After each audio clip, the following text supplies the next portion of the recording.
तो target with PS Parihar channel में आपका स्वागत है। आइए शुरू करते हैं और देख लेते हैं कि आज के समाचार पत्रों में विद्यार्थी जीवन से संबंधित कौन कौन सी सूचनाएं हैं। तो वीडियो को जल्दी से लाइक कर दें, शेयर कर दें। जिन छात्रों ने चैनल को अभी भी सब्सक्राइब न किया हो तो जल्दी से सब्सक्राइब करें ताकि आप लोगों को इसी प्रकार की ऑथेंटिक अपडेट्स सबसे पहले मिलती रहें। आगे बढ़ने से पहले एक सूचना है उन विद्यार्थियों के लिए जो विद्यार्थी बीपीएससी की तैयारी कर रहे हैं अथवा यूपीपीएससी की भर्तियों की तैयारी कर रहे हैं। देखिए, पीसीएस 2025 का प्रीलिम्स तो हो गया, लेकिन जो विद्यार्थी पीसीएस 2026 की तैयारी कर रहे हैं या 72वीं बीपीएससी की तैयारी कर रहे हैं, वे सभी विद्यार्थी बीपीएससी वाला यूपीपीएससी वाला प्लेटफॉर्म पर आकर के अपनी तैयारी पूरी कर सकते हैं। यहाँ पर देख सकते हैं आप लोग बीपीएससी के जितने भी बैचेज हैं उन 75% तक की छूट दी गई है, ये देख सकते हैं। और इसी तरीके से यूपीपीएससी के जितने भी बैचेज चल रहे हैं उनमें 80% तक की छूट चल रही है। इन छूटों के अलावा भी इनके जितने भी कोर्सेज हैं, एक कोड लगा देंगे आप लोग PSP 500 PSP 500, तो आप लोगों को और अधिक एक्स्ट्रा छूट मिल जाएगी। और यहाँ पर सभी प्रकार के कोर्सेज हैं, चाहे वो प्रीलिम्स के हो, मेंस के हो, हिंदी माध्यम के हो या इंग्लिश मीडियम के हो। जैसे देख सकते हैं सक्षम 2.0 के नाम से इंग्लिश मीडियम का बैच मात्र 4,499 रुपए में है। इसी तरीके से फाउंडेशन बैच है इनका, ये हिंदी माध्यम के विद्यार्थियों के लिए इसकी भी कीमत उतनी ही रखी गई है। तेजस्वी 14 जेपीएससी के भी बैचेज चल रहे हैं, यहाँ पर देख सकते हैं झारखंड के भी हैं। वहीं पर यूपीपीएससी की अगर हम लोग बात करें तो यहाँ पर भी बहुत सारे बैच चल रहे हैं। सर्व सक्षम के नाम से इंग्लिश मीडियम के बैच है और सर्वप्रथम के नाम से हिंदी माध्यम के विद्यार्थियों का बैच है। यूपी स्पेशल का अलग से बैच चल रहा है, पेपर 5 और 6 का, ये देख सकते हैं आप लोग। और इनकी जो लिंक है वो मैंने डिस्क्रिप्शन बॉक्स और कमेंट बॉक्स दोनों जगह उपलब्ध करा दी, आप लोग जाकर के सीधे ज्वाइन कर सकते हैं। और यहाँ पर इन सभी कोर्सेज में आपको सारी चीजें मिलती हैं जो तैयारी करने के लिए आवश्यक होती हैं, जैसे live classes, recorded videos, PDF सामग्री और डाउट क्लियरिंग सेशन आदि। चलिए शुरू करते हैं। सबसे पहली सूचना है शिक्षक भर्तियों की। लिखा ब्रिज कोर्स में अतिरिक्त अवसर नहीं, बीएड शिक्षकों के लिए 6 माह का ब्रिज कोर्स जरूरी है। सुप्रीम कोर्ट के आदेश पर एनआईओएस को जिम्मा। प्रयागराज के कुछ शिक्षक गए थे जिन्होंने अतिरिक्त अवसर की मांग की थी कि अगर वो 1 साल में कोर्स नहीं कर पाते हैं तो एक और मौका दिया जाए, लेकिन सुप्रीम कोर्ट ने साफ कर दिया कि कोई मौका नहीं दिया जाएगा। 1 साल के अंदर आपको ब्रिज कोर्स करना है। अगर आपने 1 साल के अंदर ब्रिज कोर्स नहीं किया तो आपको नौकरी से हाथ धोना पड़ेगा। कभी ब्रिज कोर्स तो कभी टीईटी, कभी कुछ शिक्षकों की तो मुसीबत ही इस समय।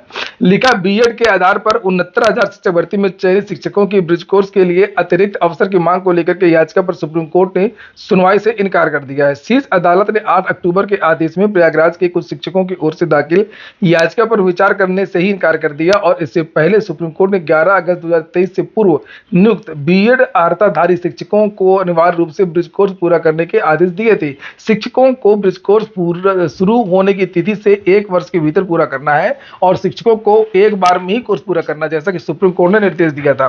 कोर्स पूरा न करने पर शिक्षकों की नियुक्ति अमान्य हो जाएगी। लिखा है शिक्षकों में से 1 से 15 नवंबर तक आवेदन लेकर के 1 दिसंबर से 30 मई तक प्रशिक्षण दिया जाएगा। अगली सूचना है यूपीपीएससी की। लिखा है यूपीपीएससी के पैनल से 400 विशेषज्ञ होंगे बाहर। वही मैंने अभी 2 दिन पहले वीडियो बनाया था जिसमें लिखा था कि पीसीएस परीक्षा में आइरिस स्कैन, बायोमेट्रिक, ये होगा वो होगा।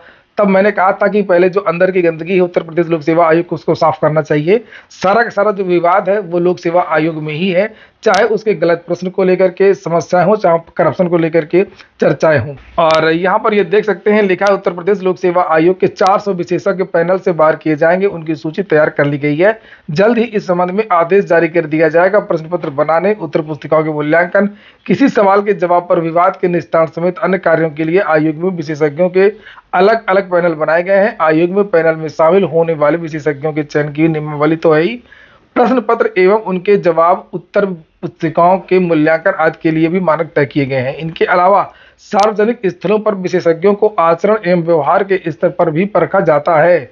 लेकिन आयोग की विगत भर्ती परीक्षाओं में कई तरह की अनियमितता सामने आई है। अभ्यर्थियों की ओर से सबसे अधिक आपत्तियां पेपर में आए प्रश्न व उनके जवाब को लेकर रहीं। इसके अलावा कापियों के मूल्यांकन को लेकर के भी आपत्तियां नहीं है। इसकी वजह से न्यायालय में प्रकरण तो गया ही, आयोग को भी कई बार परिणाम बदलने पड़े। इससे पैनल में विशेषज्ञों की भूमिका पर सवाल उठने लगे और इसे देखते हुए आयोग की ओर से 400 विशेषज्ञों को पैनल से बाहर करने का निर्णय लिया गया। टेट और टीजीटी दोनों मुश्किल है, ये तो मैंने आपको पहले ही बता दिया था कि टीटी और ये दोनों चीजें बहुत मुश्किल हैं। और लिखा है कि बेसिक शिक्षक भर्ती के लिए अनिवार्य शिक्षक पात्रता परीक्षा टीईटी के आयोजन की तिथि 29 एवं 30 जनवरी 2026 घोषित जरूर की गई है, लेकिन निर्धारित तिथि पर इसका आयोजन मुश्किल होगा। भाई तभी तो परीक्षा होगी ना जब नोटिफिकेशन जारी होगा, और नोटिफिकेशन अभी जारी होने के कोई आसार नहीं है। आसार इसलिए नहीं है कि शिक्षा सेवा चयन आयोग में इसका चेयरमैन नहीं है। आगे लिखा, यह तिथि उत्तर प्रदेश शिक्षा सेवा चयन आयोग की तत्कालीन अध्यक्ष प्रोफेसर कीर्ति पांडे की अध्यक्षता में हुई बैठक में निश्चित की गई थी, जो पद से त्यागपत्र दे चुकी हैं और नए अध्यक्ष के चयन के लिए 21 अक्टूबर तक आवेदन लिए जा रहे हैं। आवेदन की स्क्रीनिंग एवं साक्षात्कार की प्रक्रिया के कारण नवंबर के पहले आयोग को अध्यक्ष मिलने की उम्मीद कम है। ऐसे में नवंबर में नए अध्यक्ष मिलने पर परीक्षा योजना और तैयारी करने में कम से कम समय होने के कारण निर्धारित तिथि पर टीईटी का आयोजन कराना उसके लिए आसान नहीं होगा। बेसिक से लेकर के एडेड माध्यमिक विद्यालय, एडेड महाविद्यालय, अल्पसंख्यक कॉलेज, व्यावसायिक शिक्षण संस्थानों में शिक्षक भर्तियां कराने के लिए वर्ष 2023 में गठित उत्तर प्रदेश शिक्षा सेवा चयन आयोग अब तक किसी नई भर्ती का विज्ञापन जारी नहीं कर पाया है आज तक। अपने 1 वर्ष के अध्यक्ष के कार्यकाल में प्रोफेसर कीर्ति पांडे वर्ष 2022 में लिए गए आवेदन पर प्रशिक्षित स्नातक टीजीटी और पीजीटी भर्ती परीक्षा का आयोजन 4 बार तिथि घोषित करने के बावजूद भी नहीं करा सकी। असिस्टेंट प्रोफेसर भर्ती परीक्षा का आयोजन जैसे तैसे कराया, लेकिन वह भी अधूरी है। अब नए अध्यक्ष के आने के बाद परीक्षाओं के आयोजन होंगे और परीक्षा आयोजन के लिए प्रश्न पत्रों का मॉडरेशन कराना, प्रश्न पत्र तैयार करना, परीक्षा आयोजन के लिए 4 एजेंसी फाइनल करना, परीक्षा केंद्र निर्धारण करने आदि की प्रक्रिया को देखते हुए पूर्व घोषित तिथि पर टीईटी कराना आसान नहीं होगा। अगली सूचना है एसएससी की भर्तियों में चमक रही है यूपी और बिहार की मेघा। तो यहाँ पर सरकारी नौकरी को लेकर के क्रेज है। क्रेज इसलिए है कि यहाँ पर कुछ प्राइवेट काम नहीं है, रोजगार के कोई संसाधन नहीं है कोई दूसरा, और मजबूर होकर के यही एकमात्र रास्ता है।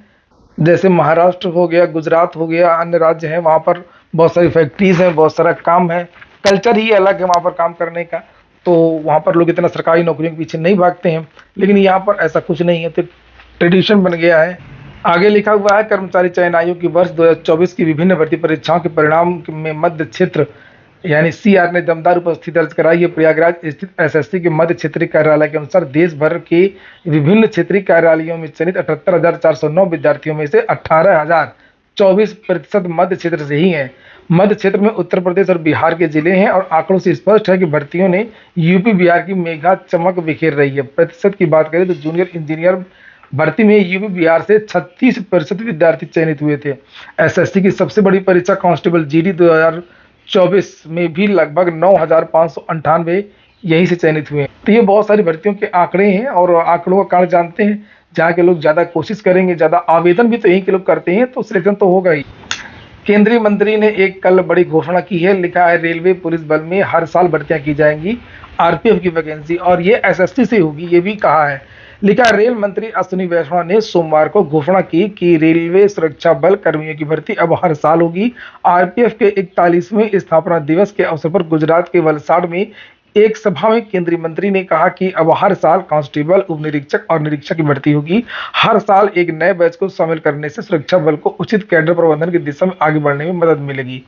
पूर्व की सरकारों पर निशाना साधते हुए अश्विनी वैष्णव ने कहा कि भारतीय रेलवे 5 दशक से अधिक समय तक उपेक्षित रही है, पर अब एनडीए सरकार के दौर में इसमें आमूल-चूल परिवर्तन हो रहा है।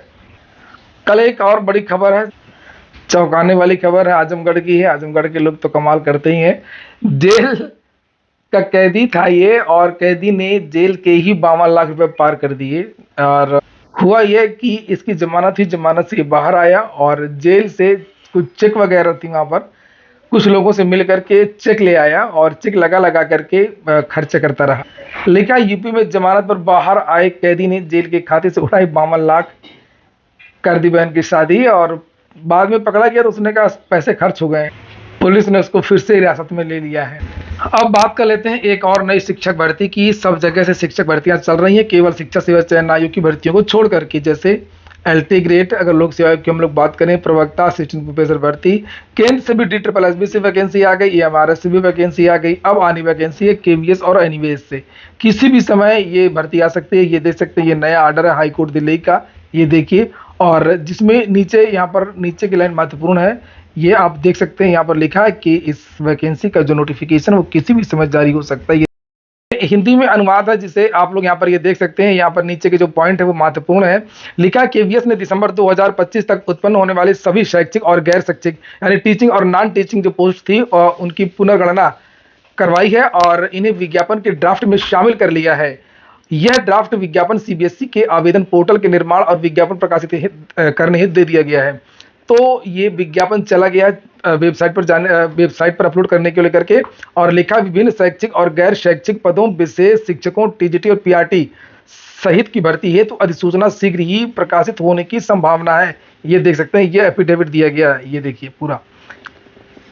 चूंकि केवीएस और एनवीएस में भर्ती को लेकर के मामला कोर्ट में चला गया था, कुछ पीआईएल दाखिल हुई थी और उसी के क्रम में यहाँ के जो सीबीएसई के जो आयुक्त हैं उन्होंने एक हलफनामा प्रस्तुत किया है और ये वही हाईकोर्ट का जो हलफनामा है जिसे आप लोग यहाँ पर ये देख रहे हैं। ये देखिए, ये हलफनामा जो दिया गया, मैं केंद्रीय विद्यालय संगठन में अपर आयुक्त प्रशासन के पद पर कार्यरत हूँ और केस की सभी परिस्थितियों से अच्छी तरह परिचित हूँ एवं प्रस्तुत हलफनामे को सत्यापित करने में सक्षम हूँ। और ये हलफनामा दिया गया है, आप देख सकते हैं, दीपेन अपर आयुक्त प्रशासन। ये देखिए, तो कुल मिलाकर के यहाँ से भी जो काफ़ी दिनों से लगभग 2.5 साल हो गए केवीएस की भर्ती नहीं आई।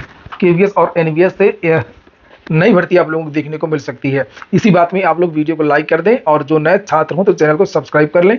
पूरा वीडियो सुनने के लिए बहुत बहुत धन्यवाद। और हाँ, कट ऑफ का वीडियो आज पीसीएस का आएगा लगभग 11-12 बजे के आसपास। सारे आंकड़े लगभग इकट्ठे हो गए हैं। अभी भी आप लोग कुछ अपने जो है सुझाव देना चाहते हैं तो दे सकते हो कट ऑफ को लेकर के कि आपको पेपर कैसा लगा, आपने कितने प्रश्न किए हैं और आपको क्या लग सकता है कट ऑफ के बारे में।